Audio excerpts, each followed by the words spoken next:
is it good to sell our parastatals to be able to solve the problems that are currently facing Kenya, especially when there are other alternatives of doing this well and still achieving the same results?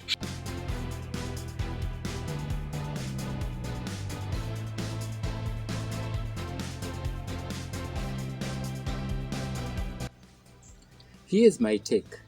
Why don't they lease these parastatals for a while? Why don't they lease them for 10 years? Why don't they lease the parastatals for 15 years?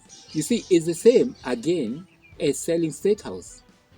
A lot of people argue that William Samoei Ruto is always out of the country, so he can either lease or sell State House.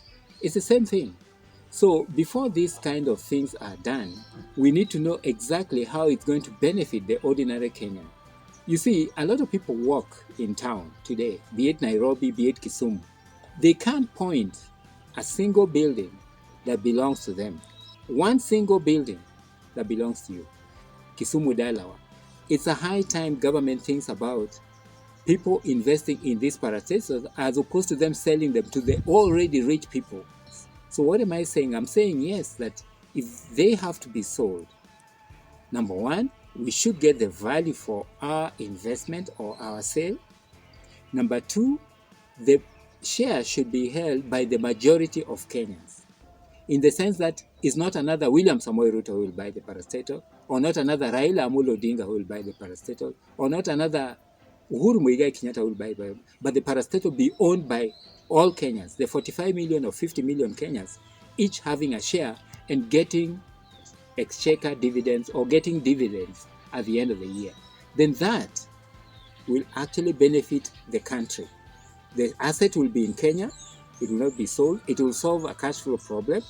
It will be an investment for Kenyans, and it will not go to the high-end, the rich people who basically just take their money and stick it abroad.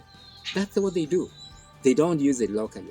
So the money will be able to help the local economy, and William Samoei Ruto, instead of increasing taxes, will have cash flow because the economy will be oiled and things will be happening. Yes and no.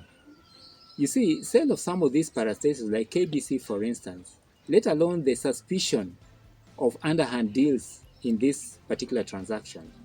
Sale of KBC is like selling Sugoi, where Ruto comes from. You know, imagine selling Sugoi, removing them completely out of the map of Kenya and shipping it abroad. That is the way a lot of people feel about selling some of these parastatals. So there are alternatives in looking into these things. So yes and no. Parastatals can be sold or they can be leased. The bulk of the investment should go to the majority of Kenyans who are down in the pyramid in this country, and not the top guys who will actually take the money, like I said, and stash it in accounts abroad. An institution like an institution like Kenya Broadcasting Corporation that has a lot of sentimental values should not be sold per se. It can be leased, or there can be some kind of strategic partnership between the base Kenyans or the hustlers and the foreign investor. And this hurried issue of selling parastatal to me is more of a scam than actually a solution. But what do you think? What do you think? What do you think? Do you think that William Samoei Ruto should go ahead and sell parastatals to whoever he wishes at whatever time he wishes? Or what other solution do you think we should have in terms of selling of these parastatals? Let me know. Let me know. Thank you very much for tuning in. Welcome to Talk to Africa.